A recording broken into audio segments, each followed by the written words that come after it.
নবীকে আল্লাহ তাআলা কোরআন দিয়ে বলেন, নবী এই কোরআন দিয়ে আপনি মক্কার কাফেরদেরকে দাওয়াত দেন। আল্লাহর নবীর কাছে কোনো অস্ত্র ছিল না, আল্লাহর নবীর কাছে তেমন কোনো সেনাবাহিনী ছিল না, সৈন্য ছিল না, অর্থ ছিল না। আল্লাহর নবীর সাথে কিছু দুর্বল মানুষ ছিল, ঠিক কিনা বলেন? মক্কার কাফেরেরা আল্লাহর নবীর উপরে এমন কোনো অত্যাচার নাই, নির্যাতন নাই, জুলুম নাই। মক্কার কাফেরেরা আমার নবীকে করে নাই। এত অত্যাচার, নির্যাতন, জুলুম করেও মক্কার কাফেরেরা আল্লাহর কোরআনকে মিটাইয়া দিতে পারে নাই। পেরেছে? যখন মক্কার যুবকেরা কালেমা পড়ে মুসলমান হয়ে যাচ্ছে, আবু জেহেলের কাছে এসে খবর দিল, আবু জেহেল আপনি নাক টাইনা ঘুমান, আর ওই দিক দিয়া মুহাম্মাদের কাছে মক্কার যুবকরা কোরআন শুনা মুহাম্মাদের হাতে হাত রেখে তারা কালেমা পড়ে মুসলমান হয়ে যাচ্ছে। আল্লাহু আকবার। এ আবু জেহেল, মুসাব বিন উমাইরের মতো যুবক, তুফাইল বিন আমর দাউসির মতো যুবক, সুবহানাল্লাহ বলেন। এমন টাগরা টাগরা নওজওয়ানরা মুহাম্মাদের হাতে হাত রেখে কালেমা পড়ে মুসলমান হয়ে গেছি। আবু জেহেলের মাথা খারাপ হয়ে গেছে। আবু জেহেল আবু লাহাবকে ডাক দিয়েছে, উতবাকে ডাক দিয়েছে, সাইবাকে ডাক দিয়েছে, ওলীদ ইবনে মুগিরাকে ডাক দিয়েছে। ডাক দিয়ে বলে, শোনো, আজ থেকে আইন করে দাও, কেউ যাতে মুহাম্মাদের কোরআন তেলাওয়াত শুনতে না যায়। যদি কেউ মুহাম্মাদের কোরআন তেলাওয়াত শুনতে যায় তাহলে তাকে 10 বছরের জেল দেওয়া হবে। বাইতুল্লাহর আশেপাশে, কাবার আশেপাশে 144 জারি করো, 144 দ্বারা কেউ যাতে কাবার আশেপাশে না যায়, গেলেই তাকে জেলের মধ্যে ঢোকানো হবে। মিস্টার আবু জেহেল দিনের বেলা এই আইন করেছে। মিস্টার আবু জেহেল দিনের বেলা এই আইন করেছে, কেউ যাতে মুহাম্মাদের কোরআন শুনতে না যায়। যখন ঘড়ির কাঁটা রাত 2টা বাজতেছে, বাহিরে কনকনে শীত, আবু জেহেল রাত্রবেলা ঘুমায় না। আবু জেহেল ঘড়ির কাঁটার দিকে তাকায় আছে। আবু জেহেলের স্ত্রী উম্মে জামিল বলে, আবু জেহেল আপনি ঘুমান না কেন? আবু জেহেল কয়, বেটি ঘুমাই না, না ঘুমাই, তোরে কি বলতে হইব নাকি? তুই চুপ করে ঘুমা। আবু জেহেলের স্ত্রী উম্মে জামিল বলে, কেন রাত 2টা বাজে আপনি ঘুমান না, ঘড়ির দিকে তাকায় আছেন? আবু জেহেলের চিন্তা হলো, আজকে তিনি দিনের বেলা আইন করেছি যাতে কেউ মুহাম্মাদের কোরআন তেলাওয়াত শুনতে, যাতে কেউ মুহাম্মাদের কোরআন তেলাওয়াত শুনতে না যায়। তার মানে আজকে মুহাম্মাদের কোরআন তেলাওয়াত শুনতে কেউ। আবু জেহেল কিন্তু আল্লাহর নবীর জবানে কোরআন তেলাওয়াত না শুনলে তার ঘুম আসতো না। আল্লাহু আকবার। আবু জেহেলের ঘুমের ঔষধ ছিল কোরআন তেলাওয়াত। সুবহানাল্লাহ বলে। আবু জেহেল মনে মনে কয়, আজকে কেউ যাবে না, আইন করছি, তার মানে আজকের এই সুযোগটা আমার হাত ছাড়া করা।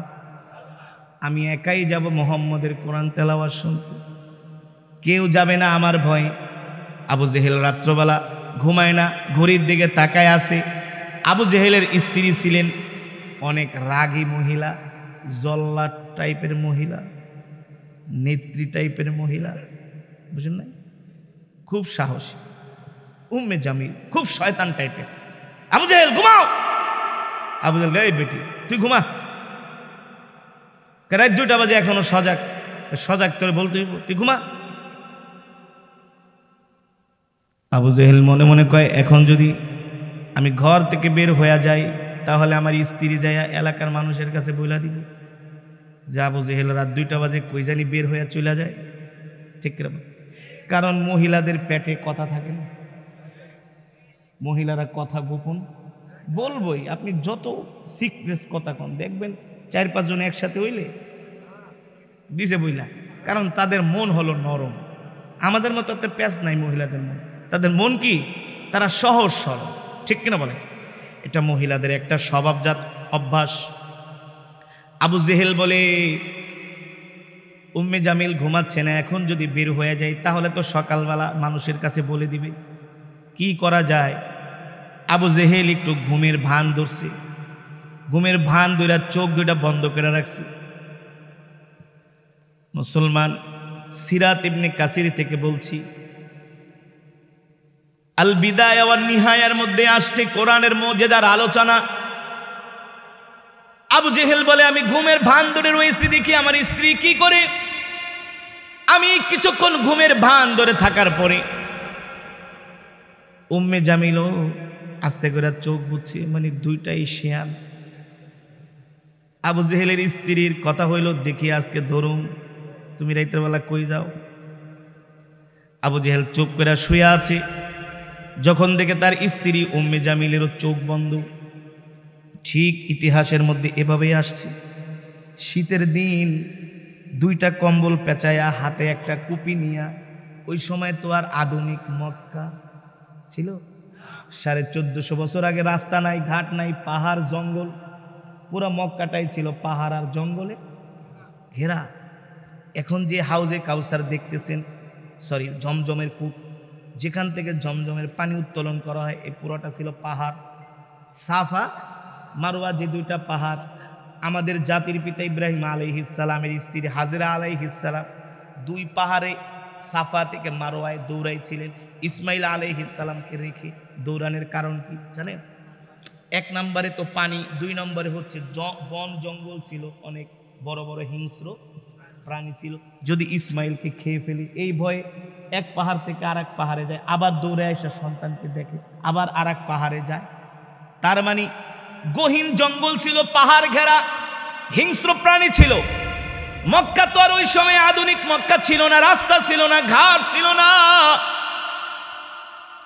আবু জেহেল কুপি একটা হাতে নিয়ে, দুইটা কম্বল গায়ে দিয়ে, লাঠি একটা নিয়ে আস্তে করে ঘরের দরজা খোলার জন্য সিটকালিটা টান মারছে, আর টন করে আওয়াজ হয়েছে। আবু জেহেলের স্ত্রী উম্মে জামিল জায়গা গেছে, ইয়া আবু জাহেল চাল এদিকে আসো। কই যাও?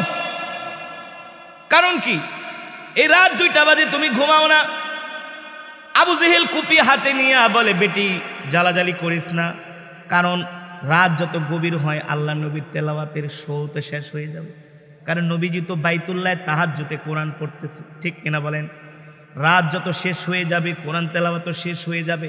আবু জেহেলের চিন্তা হলো, যত আগে যাব অত আগে তেলাওয়াত শুনবো, দেরি হয়ে গেলে তো শো শেষ।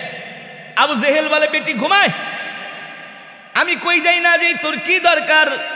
বলে, আবু জেহেল তুমি আমার স্বামী, স্ত্রীকে এভাবে ঘরে রেখে একা একা যাচ্ছ। বলে, বেটি খারাপ কামে যাই না, ভালো কামে যাইতেছি।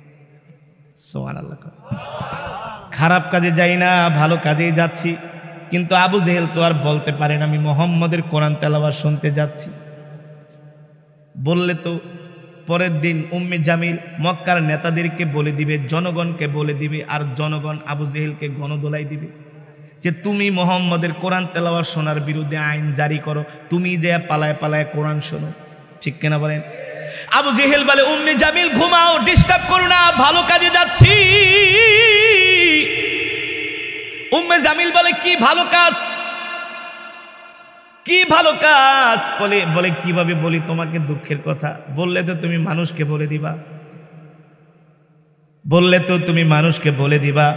উম্মে জামিল বলে, আল্লাহি রব্বিল কাবা, রবের কাবার কসম খেয়ে বলি, কারণ এই কাবাকে শুধু মুসলমান ভালোবাসতো না, কাফেররাও কিন্তু ভালোবাসতো। কাবা শুধু মুসলমানের কাছে সম্মানের না, কাফেরদের কাছেও।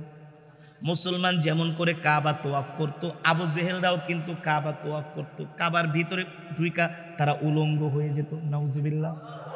কাফেররা কাবার ভিতরে ঢুইকা উলঙ্গ হয়ে যেত।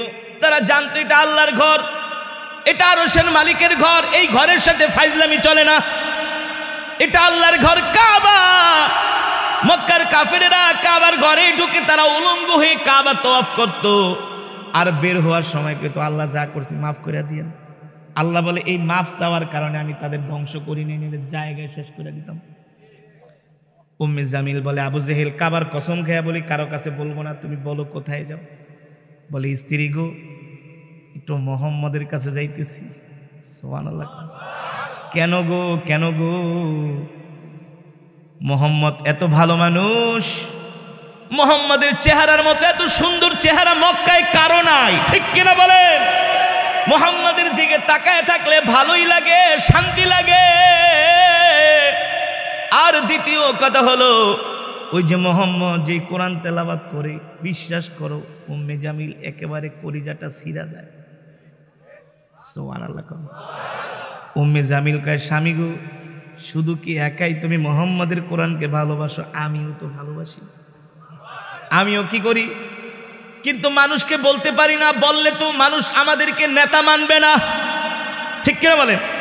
যদি মুহাম্মাদের কোরআন তেলাওয়াত শুনতে যাও, একা কেন যাবা? সাথে করে আমাকেও নিয়ে যাও। আমাকেও? আবু জেহেলের স্ত্রী উম্মে জামিল বলে সাথে করে আমাকেও নিয়ে যাও। আবু জেহেল বলে যদি তোমারে নিয়ে যাই তাহলে বড় ঝামেলায় পড়ে যাবো, কারণ মহিলা মানুষ হইল অলস, এক জায়গায় বের হইতে গেলে দেরি করে, দরকার নেই, তুমি বাবা ঘরে থাকো। না, আমাকে নিয়ে যাও। বলে শোনো, তুমি যদি আমার সাথে যাও, তোমাকে দেখলে তো না, যদি কেউ মক্কার কোনো লোক দেখা ফালায় তাহলে তো আমি শেষ, কারণ মানুষ বলবে আবু জেহেল যায়, সাথে তার স্ত্রীও যায়, ঠিক কিনা বলেন? আবু জেহেল যায়, স্ত্রীও যায়, তাহলে কি করা যায়? এবার বোরকা পরবি না, দেখ আল্লাহ কেমনে বোরকা পরায়।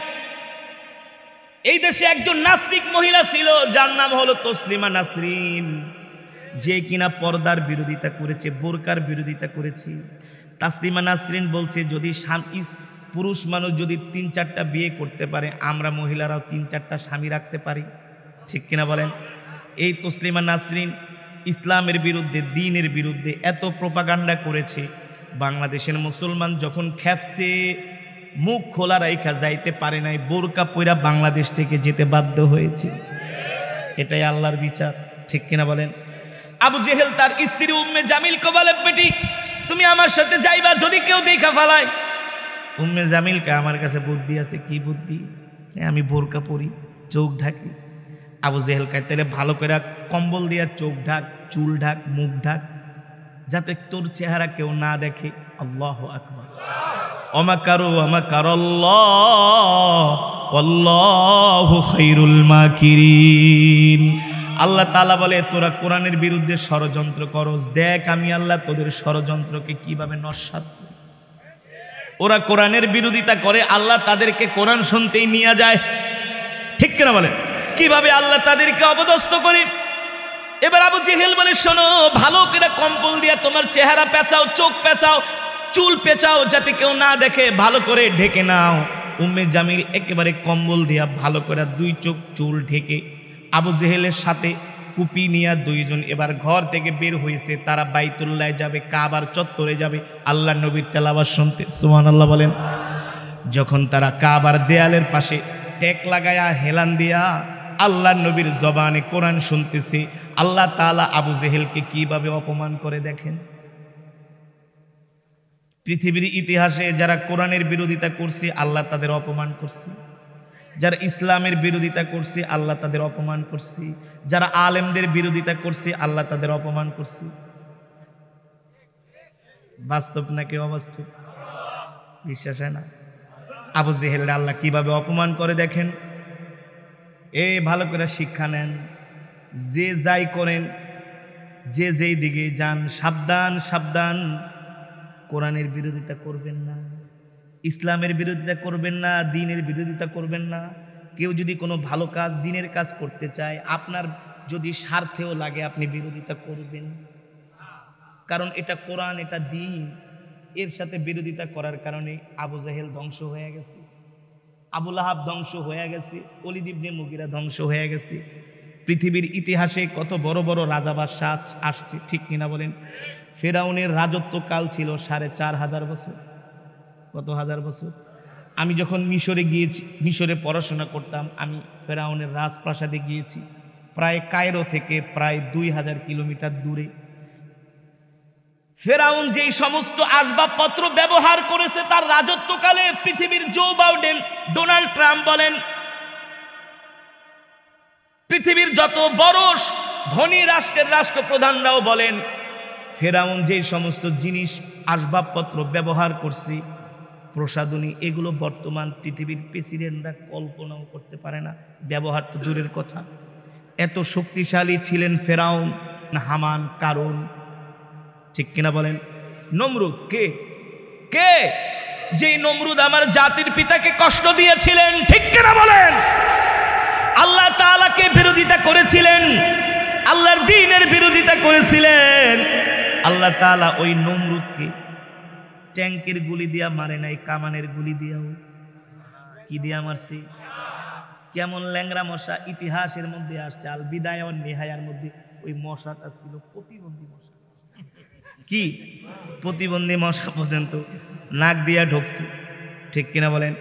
নাক দিয়া ঢুকছে, মাথায় চলে গেছে। নমরুদ কয় আমার মাথা জানি কেমন করে পাকড়াইতেছি। কয় কি কর? কয় জুতা দিয়া পিটা। জুতা দিয়া পিটাইছে, কোনো লাভ হয় না। কয় মুগুর দিয়া পিটা, ঠিক কিনা বলেন? এক ল্যাংরা মশা দিয়া আল্লাহ তাআলা নমরুদকে ধ্বংস করে দিছে ইব্রাহিম খলিলুল্লাহর বিরোধিতা করার কারণে। মিস্টার ফেরাউন পয়গম্বর মুসা আলাইহিস সালামের বিরোধিতা করার কারণে ফেরাউন ৪৫০০ বছর রাজত্ব করছে। আর আমাদের পৃথিবীর রাষ্ট্রপ্রধানরা ২০-৫০ বছর হইলেই তাদের উৎপাতে থাকা যায় না।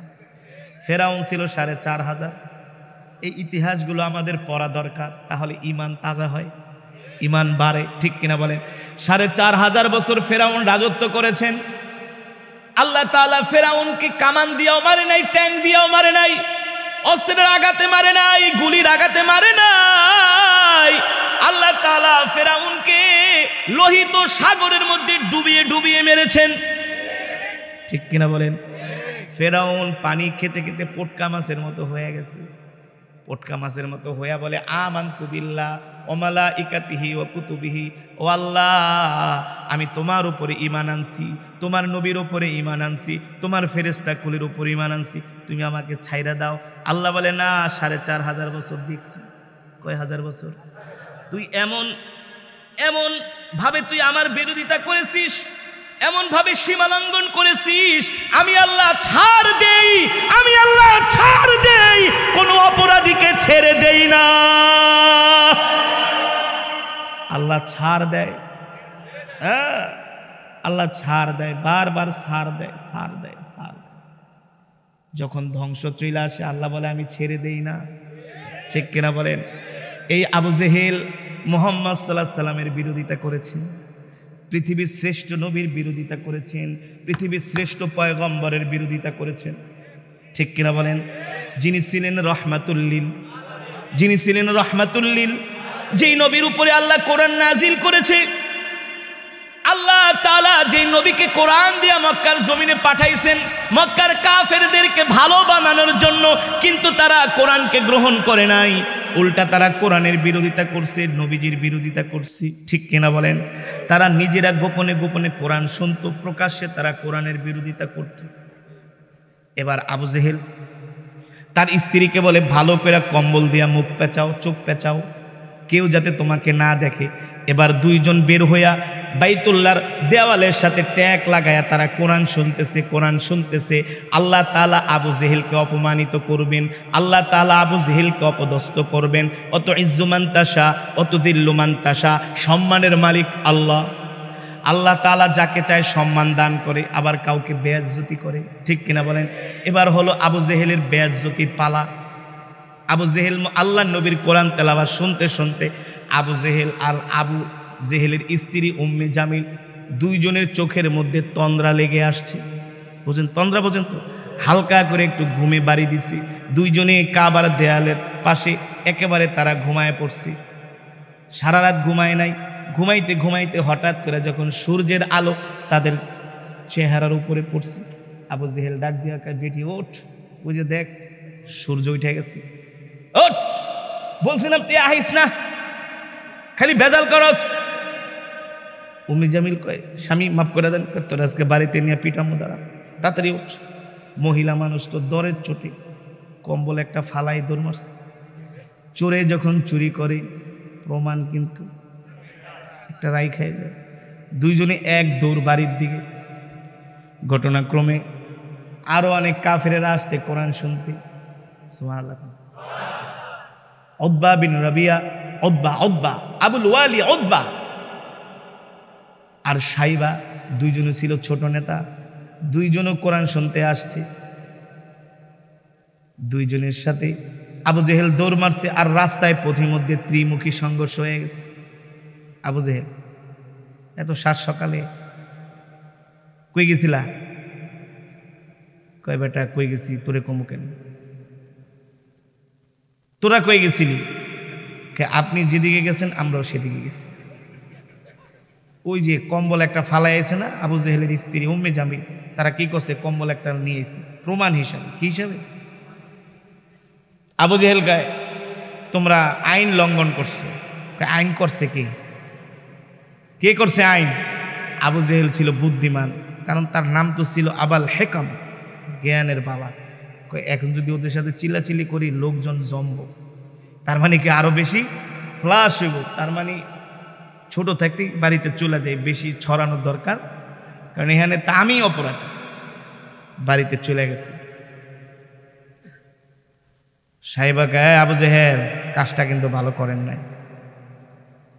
বাড়িতে যায় আবু জেহেল ইতিহাসের মধ্যে আসছে নিজের চুল নিজে টানতাছে, আঙ্গুল কামড়াইতেছে, মান সম্মান শেষ, ধুলায় মিশে গেছে।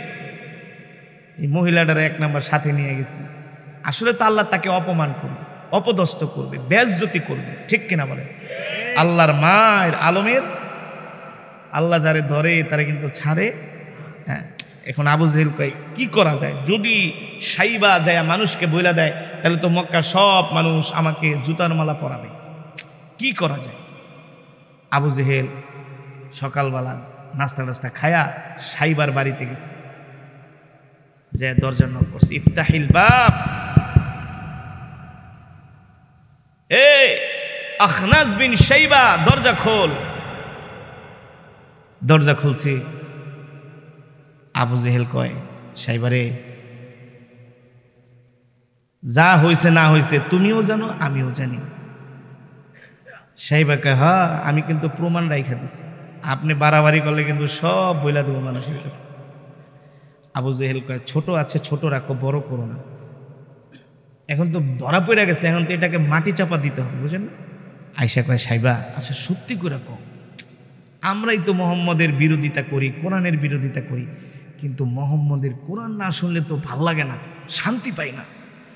সাইবা কয় নেতাজি শুধু এটা আপনার কাছে না, আমাদেরও একই অবস্থা, আমাদেরই একই অবস্থা। আবু জেহেল কয় তাইলে কি করা যায়? কিছু করার নাই, আমি আমাদের ধর্মীয় কিতাবে যা পড়ছি শুইনা রাখেন। আবু জেহেল সেই দিন আর বেশি দূরে না, আর কিছুদিন পরে মুহাম্মদ ইবনে আব্দুল্লাহ মক্কার ক্ষমতা দখল করবে। তাকে আমরা কোনোভাবেই পরাজিত করতে, কারণ মুহাম্মদের অস্ত্র নাই, অর্থ নাই, সৈন্য নাই, লোকবল নাই, কিন্তু মুহাম্মদের কাছে কোরআন আছে। আর জোরে বলুন সুবহানাল্লাহ। আল্লাহ তাআলা সেই কথাই কোরআনুল কারীমে বলছেন, ওয়ানুনাজ্জিলু মিনাল কুরআন ওয়ানুনাজ্জিলু মিনাল কুরআনি মা হুয়া শিফাa'u ওয়া রাহমাতুল লিল মুমিনিন ওয়া লা ইয়াজিদুয যালিমিনা ইল্লা খাসারা। আল্লাহ তাআলা বলেন নবী, আমি আল্লাহ আপনার উপর যে কোরআন নাজিল করেছি, এই কোরআন আমি মানুষের মুক্তির জন্য নাজিল করেছি। যালিকাল কিতাবু লা রাইবা ফীহি, যালিকাল কিতাবু লা রাইবা ফীহি হুদাল লিল মুত্তাকিন। এই কোরআনের মধ্যে কোনো সন্দেহ নাই, সন্দেহের অবকাশও নাই, ঠিক কিনা বলেন? আজকে আমরা পৃথিবীর মুসলমান, আমাদের ঘরে শান্তি নাই, সমাজে শান্তি নাই, রাষ্ট্রে শান্তি নাই, সারা পৃথিবীর মুসলমান কোনো রাষ্ট্রের মধ্যে শান্তি নাই। আমাদের মধ্যে মারামারি, কাটাকাটি, হানাহানি, হিংসা, বিদ্বেষ। আমরা এক মুসলমান আর এক মুসলমানকে দেখতে পারি না। এর থেকে যদি আমাদেরকে বাঁচতে হয়, আল্লাহর কোরআন ছাড়া আমাদের কোনো উপায় নাই, ঠিক কিনা বলি? আল্লাহ তাআলা কোরআনুল কারীমের মধ্যে বলছেন, এ সারা পৃথিবীর মানুষ শোনো, এই কোরআন হলো তোমাদের জন্য হেদায়েতের পথ, এই কোরআন হলো তোমাদের জন্য মুক্তির পথ। আমরা যদি আল্লাহর কোরআনকে মানি, আল্লাহর কোরআন অনুযায়ী আমরা আমাদের জীবন যাপন পরিচালনা করি, তাহলে আমাদের সমাজ থেকে, রাষ্ট্র থেকে চুরি বন্ধ হয়ে যাবে, ডাকাতি বন্ধ হয়ে যাবে, জিনা বন্ধ হয়ে যাবে, ধর্ষণ বন্ধ হয়ে যাবে, ইফটিচিং বন্ধ হয়ে যাবে, মারামারি, কাটাকাটি, হানাহানি, হিংসা, বিদ্বেষ বন্ধ হয়ে যাবে, একমাত্র আল্লাহর কোরআন মানার কারণে, ঠিক কিনা বলি? আল্লাহর কোরআন ছাড়া পৃথিবীর কোনো আইন দিয়া, কোনো তন্ত্র মন্ত্র দিয়া পৃথিবীতে কেউ শান্তি প্রতিষ্ঠা করতে পারে নাই, পারবেও না। যদি শান্তিতে থাকতে হয় আমাদের ঘরগুলোকে কোরআনের ঘর বানাতে হবে, ঠিক কিনা বলেন? যেই ঘরের মধ্যে সকাল সন্ধ্যা কোরআনের তেলাওয়াত হয় ওই ঘরের ভিতরে কোনো অশান্তি থাকে না, থাকে? ওই ঘরের ভিতরে কোনো মারামারি, কাটাকাটি, হানাহানি, হিংসা, বিদ্বেষ থাকে না। যেই ঘরের ভিতরে আল্লাহর কোরআনের তেলাওয়াত হয়, আমার কথা না, রাসূলের হাদিস, ওই ঘরটা একটা জান্নাতের টুকরায় পরিণত হয়ে যায়। আর যেই ঘরে কোরআনের তেলাওয়াত হয় না, শুধু গান বাজনা, কি সকালবেলাও গান, রাত্রবেলাও গান, সারাদিন গান, ওই ঘরের ভিতরে শান্তি থাকে না। মারামারি, কাটাকাটি, ঝগড়া, ফাসাদ লাইগাই থাকে, অসুখ বিসুখ লাইগাই থাকে, ঠিক কিনা বলেন? একটার পর একটা বালা মুসিবত লেগেই থাকে, আসতেই থাকে। আল্লাহ রাব্বুল আলামিন বলেন, নবী আমি আপনার উপর যে কোরআন নাজিল করেছি, এই কোরআন আমি মুমিনের মুক্তির জন্য, শেফার জন্য নাজিল করেছি। আল্লাহু আকবার। এই কোরআন হলো আমাদের জন্য শেফা, এই কোরআন হলো আমাদের জন্য মুক্তি। সুবহানাল্লাহ বলেন। এই কোরআনের একটা আয়াত পরে আপনি কোনো একটা অসুস্থ রোগীকে ফু দেন, আল্লাহ তাআলা চাইলে সেই কোরআনের উসিলায় তাকে সুস্থ করে দিতে পারে, পারে কি পারে না? এই কোরআন হলো আমাদের জন্য শেফা। আপনি একটা চোরকে যতই পিটান তার চুরি করা বন্ধ করতে পারবেন না। একটা ডাকাতকে আপনি যতই মারেন তার ডাকাতি করা বন্ধ করতে পারবেন না। একটা চোর, ডাকাতকে, ধর্ষণকারীকে আপনি যতই জেলের ভিতরে নিয়ে তাদেরকে আপনি পিটান না কেন, তাদেরকে আপনি অন্যায় থেকে দূর করতে পারবেন না। কোন চোর যদি চুরি কইরা জেলে যায়, সেই চোর জেল থেকে ডাকাত হইয়া বের হয়। কি হইয়া বের হয়? জেল থেকে বের হইয়া চোর কয়, দোস্ত দেখাইছি জেলে কি আছে? কয় সবই আছে। কয় জেলে সবই পাওয়া যায়, আগের থেকে তার গেটআপ বাইরা যায়, ঠিক কিনা বলেন? তার পাওয়ার বাইরা যায়, বলে বলে জেল ঠেলে এগুলো কোনো বিষয়ই না। কথা বলে, আরে বেটা জেলে দেখাইছি সব পাওয়া যায় টাকা হইলে। এমন এক নেশাখোর আমার এলাকার, কয় ভাই বিশ্বাস করেন ভাই, টাকা হইলে জেলে সব আছে। আমাকে কি আছে? কবে আপনি কম ভাই, সব আছে ভাই। কি আছে? কবে হাতির চোখও পাওয়া যায় ভাই টাকা হইলে। মানে উদাহরণ দিতেছে। তার মানে আমি বুঝলাম সে জেল খাইতে এখন ডাকাইত হইয়া বের হইছে। কথা বলেন, আজ পর্যন্ত কি শুনছেন কোন চোর চুরি কইরা জেল খাইটা ভালো হইছে, ডাকাইত ভালো হইছে? না, ডাকাতির মামলায় ডাকাতি করতে যায় আর জেল খাইতে এখন সে ডাকাতদের সর্দার হয়ে গেছে, নেতা হয়ে গেছে, ঠিক কিনা বলে? এই চোর, এই ডাকাত, এই ধর্ষণকারী, ওদেরকে আপনি দুনিয়ার কোন আইন আদালত দিয়া তাদেরকে আপনি ভালো বানাতে পারবেন না, সুস্থ বানাতে পারবেন না, অপরাধ থেকে আপনি তাদেরকে দূরে রাখতে পারবেন না।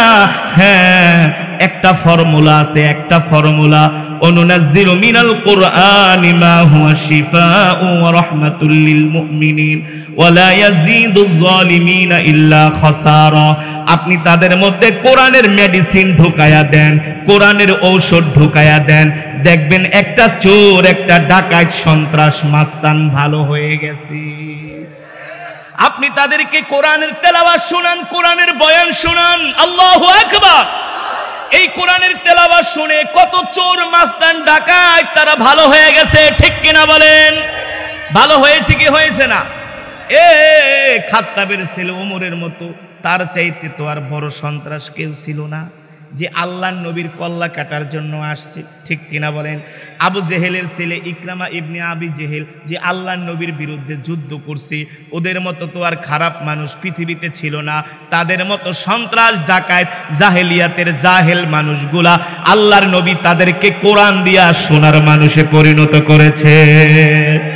সেই কোরআন থেকে আমি আলোচনা করছি মুসলমান। আল্লাহ তাআলা আল্লাহর নবীর উপরে কোরআন নাজিল করলেন আর বললেন, নবী আপনি কোরআন দিয়া মক্কার মানুষদেরকে দাওয়াত দেন। আল্লাহর নবী কোরআন দিয়া মক্কার মানুষদেরকে দাওয়াত দেয়, মক্কার কাফেরদেরকে দাওয়াত দেয়। এই কোরআন আল্লাহ তাআলা নবীর উপরে নাজিল করেছে।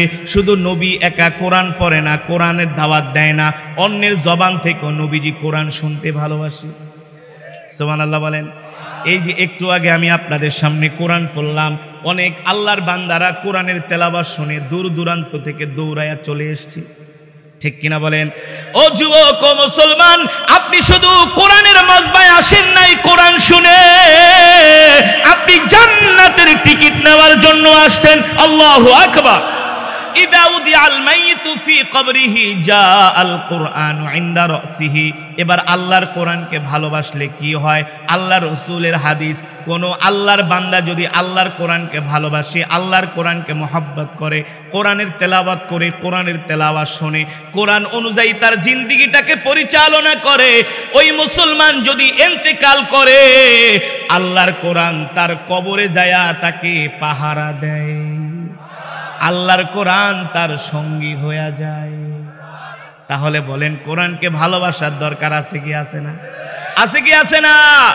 আল্লাহর নবী কোরআন পড়েন, আল্লাহর নবী নিজে কোরআন পড়েন, মক্কার কাফেরেরা আল্লাহর নবীর কোরআন শোনার জন্য পাগল হয়ে যায়। সুবহানাল্লাহ বলেন। কেমন পাগল? আল্লাহর নবীর কোরআন তেলাওয়াত শুনা মক্কার বড় বড় লিডাররা রাত্রবেলা না ঘুমায়া নবীজির কোরআন শুনতে চলে আসে। যার নাম হলো মিস্টার আবু জেহেল। কি মিস্টার আবু জেহেল?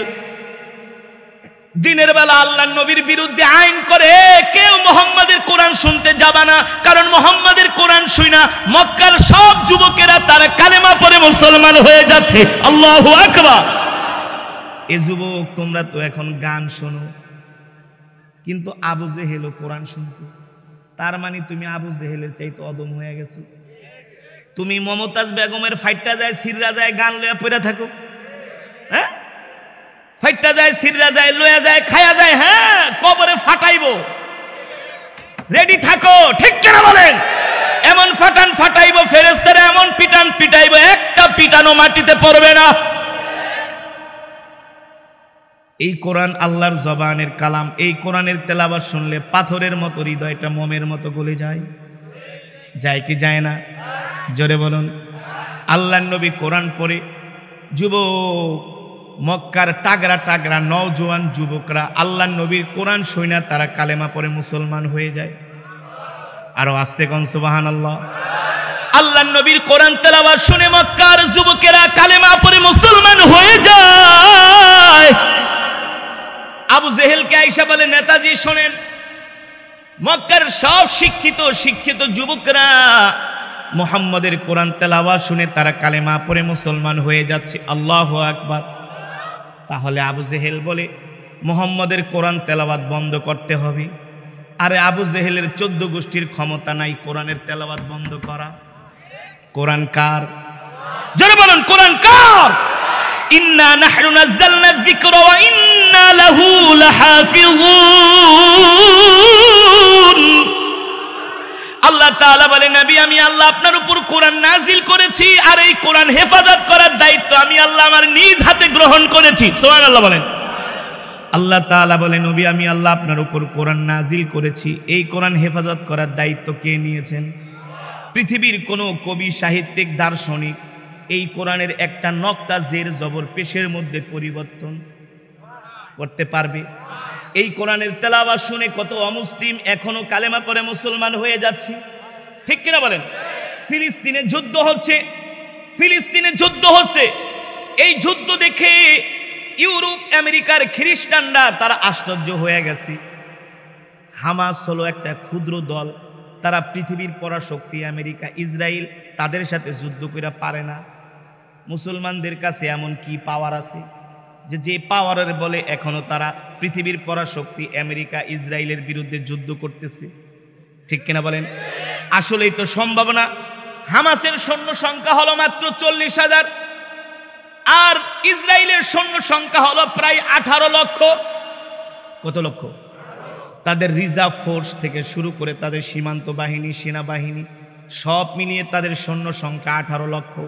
তার পাশে আছে পৃথিবীর পরাশক্তি আমেরিকা, তার পাশে আছে জার্মান, তার পাশে আছে ফ্রান্স, তার পাশে আছে যুক্তরাষ্ট্র। কতক্ষণ? আর মুসলমানের পাশে শুধু নিন্দা আর প্রতিবাদ জানানো ছাড়া কোনো মুসলমান দেশ নাই। হ্যাঁ, 40,000 সেনাবাহিনী, পৃথিবীর পরাশক্তি আমেরিকা ইসরায়েলকে তারা নাকানি চুবানি খাওয়াচ্ছে গাজার মাটিতে। কথা বলে মুসলমান মুজাহিদরা যখন ইসরায়েলের এক একটা ট্যাঙ্কের দাম হলো কয়েক মিলিয়ন ডলার, কয়েক মিলিয়ন ডলার, এক একটা ট্যাঙ্কের দাম হলো প্রায় 8 থেকে 10 মিলিয়ন ডলার। এই 10 মিলিয়ন ডলারের এক একটা ট্যাঙ্ক ফিলিস্তিনি যোদ্ধারা মাত্র $300 একটা রকেট দিয়ে ধ্বংস করে। কিন্তু যখন অস্ত্রটা মারে তখন তারা আল্লাহু আকবার সাদ্দিক, তারা একটা তাকবীর দেয়। কি বলে মুজাহিদরা? কি বলে? রাম রাম, জয় শ্রীরাম। কি বলে? জোরে বলুন। কি বলে? আল্লাহু আকবার। আরে জোরে বলুন আল্লাহু আকবার। একজন মুজাহিদ একটা রকেট নিয়ে ইসরায়েলের ট্যাঙ্কের উপরে রাখতেছে। আর কোরআনুল কারীমের একটা সূরা আছে, সূরাতুল ইয়াসিন। নাম কি? এই সূরা ইয়াসিনের মধ্যে একটা আয়াত আছে, ওয়াজআলনা মিন বাইনি আইদিহিম সাদ্দা, ওয়াজআলনা মিন বাইনি আইদিহিম সাদ্দা। আজকে তো আমরা কোরআন পড়ি না, কোরআন রিসার্চ করি না, কোরআন নিয়ে গবেষণা করি না। আমাদের কাছে এমন দামি সম্পদ আছে কোরআন। আল্লাহু আকবার। আল্লাহ তাআলা সূরা ইয়াসিনের মধ্যে বলছেন, ইয়াসিন ওয়াল কুরআনিল হাকীম। এই কোরআন হলো বিজ্ঞানময় কোরআন। এই কোরআন হলো বিজ্ঞানময় কোরআন। পৃথিবীতে বাঁচার জন্য যা যা দরকার আল্লাহ তাআলা সব কিছু কোরআনের মধ্যে বলে দিয়েছে। সুবহানাল্লাহ বলেন। বলছে কি বলছে না? কিন্তু দুঃখের বিষয় হলো আমরা মুসলমানরা সেই কোরআন পড়ি না, কোরআন পড়তেও চাই না। আজকে সমাজের মেজরিটি পার্সেন্ট মুসলমান কোরআন পড়ে না, কোরআন নিয়ে গবেষণা করে না, কোরআন নিয়ে রিসার্চ করে না। ঠিক কিনা বলেন? কিন্তু ইহুদি খ্রিস্টানরা ঠিকই কোরআন নিয়ে গবেষণা করতেছে। যেটা বলছিলাম, হামাসের মুজাহিদ একটা রকেট, একটা অস্ত্র নিয়ে, রকেট নিয়ে ইসরায়েলদের ট্যাঙ্কের উপরে নিজের হাত দিয়ে একটা অস্ত্র রেখে আসতেছে। অস্ত্র, পৃথিবীর ইতিহাসে এমন কোন সেনাবাহিনী নাই যে শত্রু ট্যাঙ্কের সামনে হাতে করে অস্ত্র নিয়ে যায়। দেখছেন? পৃথিবীর কোন সেনাবাহিনী এই নজির দেখাতে পারে নাই, একমাত্র মুসলমান ছাড়া। মাত্র 10 হাত দূরে ইসরায়েলের ট্যাঙ্ক, সেই ট্যাঙ্কের ভিতরে সেনাবাহিনী আছে। সেই ট্যাঙ্কের সাথে সিসি ক্যামেরা লাগানো আছে, স্যাটেলাইট দিয়া তারা 24 আওয়ার্স পর, কিন্তু 10 হাত দূর থেকে একজন মুজাহিদ হাতে করে অস্ত্র নিয়ে তাদের ট্যাঙ্কের উপরে রাখতেছে। তারা দেখে কি দেখে না? জোরে বলেন। কেন দেখবে না? তাদের এক একটা ট্যাঙ্কের দাম কয়েক মিলিয়ন ডলার। সেই ট্যাঙ্কের মধ্যে অবশ্যই দামি সিসি ক্যামেরা আছে, রাডার আছে। কোন শত্রুপক্ষ হেঁটে গেলে ওয়ার্নিং দিবে। কথা বল। কিন্তু তারা দেখতে পায় না। কারণ কি? কারণ কি?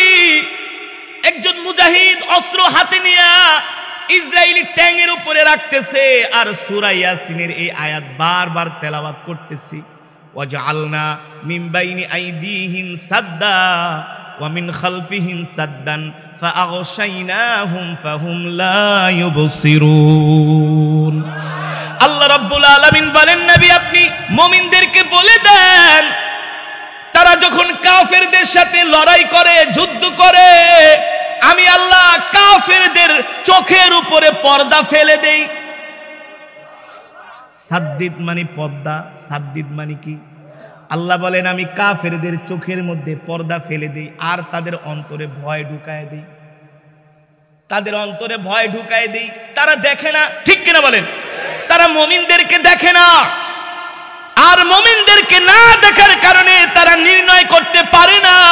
আর যখন মুমিনরা তাদের উপরে আক্রমণ করে, ওই আক্রমণ তারা করে না, আমি আল্লাহ তাদেরকে ধ্বংস করে দিই। বলেন আল্লাহু আকবার। আমেরিকার একদল সেনা তারা গবেষণা করলো যে মুসলমান নিজের হাত দিয়ে অস্ত্র রাখে আর কোরআনের কোন আয়াতটা জানি পড়ে। এটা নিয়ে তারা গবেষণা শুরু করে দিছে। শুরু করে দিছে। আমেরিকার খ্রিস্টানরা তারা কোরআনের কপি কিনে কিনে তারা গবেষণা করতেছে যে মুসলমান কোন আয়াত পড়ে, এটার অর্থ কি, এটার মর্ম কি। সুবহানাল্লাহ বলেন। তারা দেখে যে আয়াতের মধ্যে আল্লাহ তাআলা বলছেন আসমানের মালিক, জমিনের মালিক আল্লাহ, কোরআনের মালিক আল্লাহ বলতেছেন, যখন কাফের বেঈমানদের সাথে মুমিনরা যুদ্ধ করে, আমি আল্লাহ কাফেরদের চোখের উপরে পর্দা ফেলে দেই। পর্দা ফালানোর কারণে কাফেররা দেখতে পায় না, আমি আল্লাহ সেইখানে মুমিনদেরকে বিজয় দান করি। এই আয়াতে কারিমা গবেষণা করতে যায় আমেরিকার অনেক খ্রিস্টানরা তারা কালেমা পড়ে মুসলমান হয়ে যাচ্ছে। এই কোরআন হলো আমাদের আল্লাহ তাআলা আমাদেরকে দিয়েছেন, আমাদের নবীর উপরে নাজিল করেছেন, ঠিক কিনা বলেন? গত বছর কাতারে বিশ্বকাপ একটা ফুটবল খেলা হয়েছে, ঠিক কিনা বলেন? সেই ফুটবল খেলার মধ্যে কাতারের একজন ছোট্ট শিশু, শরীরের অর্ধেক নাই, শেখ গানিম আল মুখতার, ঠিক কিনা বলেন? তিনি কোরআনুল কারীমের সূরাতুর রহমান তেলাওয়াত করেছিলেন। আল্লাহু আকবার। গানিম আল মুখতার কোরআনুল কারীমের তেলাওয়াত করেছিলেন। সেই তেলাওয়াত শুনে কাতারের ওয়েবসাইট লিখেছে, ওই বিশ্বকাপে প্রায় ১৫০০ উপরে খ্রিস্টানরা কালেমা পড়ে মুসলমান হয়েছে। আল্লাহু আকবার।